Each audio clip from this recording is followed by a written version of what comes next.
Jericho Rosales congratulates Catherine Bernardo for Star Magic contract renewal, "You've been doing great." Gulat na gulat si Catherine Bernardo nang i-congratulate siya ng kapwa kapamilya star na si Jericho Rosales nang mag-renew ang aktres ng exclusive contract sa Star Magic, ang talent management arm ng ABS-CBN, nung nakaraang araw Biyernes, February 2, 2024.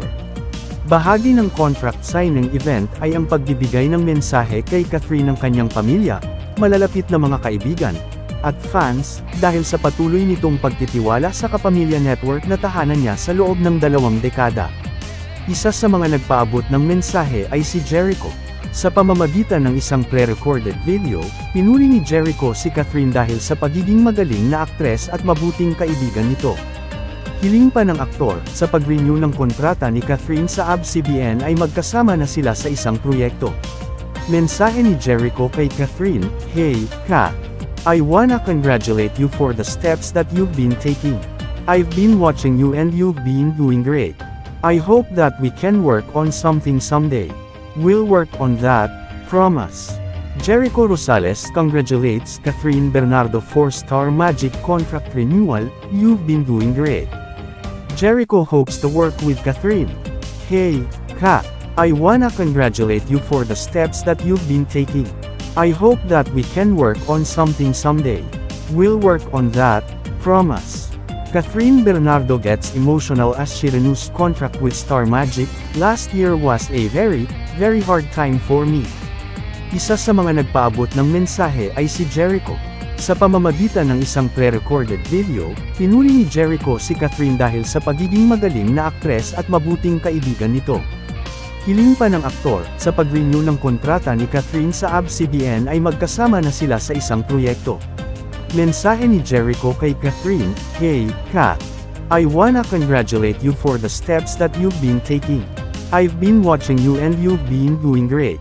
I hope that we can work on something someday. We'll work on that, promise." Mahihinuha naman sa mukha ni Catherine ang pagkagulat sa mensahe sa kanya ni Jericho. Natatawa niyang saad, "Thank you, Echo," palayaw ni Jericho, nasinggit pa niya yung video. Parang puma party kami noon for Ate Mash's gender reveal party. Nag-video pala siya. "Thank you so much for the video." Bukod kay Jericho, nagbigay rin ng mensahe ang ilan sa kaibigan at co-stars ni Catherine na sina Piolo Pascual, Dolly De Leon, Chi Filomeno, Trinidad Whittingco at Eris De Santos. Samantala, hindi ito ang unang pagkakataong inihayag sa publiko ni Jericho ang kagustuhan niyang makatrabaho si Catherine. Bukod kay Jericho, nagbigay rin ng mensahe ang ilan sa kaibigan at co-stars ni Catherine na sina Piolo Pascual, Dolly De Leon, Chi Filomeno, Trinidad Whittingco at Eris De Santos.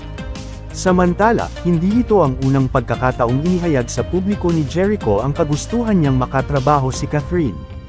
Noong November 2023, ipinost ni Jericho sa Instagram story ang isang photo collage kung saan makikita ang larawan niya kasama ang iba pang leading men na sina Enrique Hill, James Reid, at Danny Pangilinan, habang nasa gitna nila si Catherine.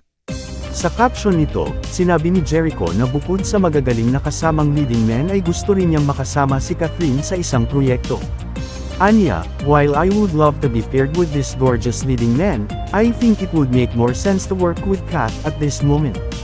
Mr. Kasagpa here, subscribe muna yan for more news updates.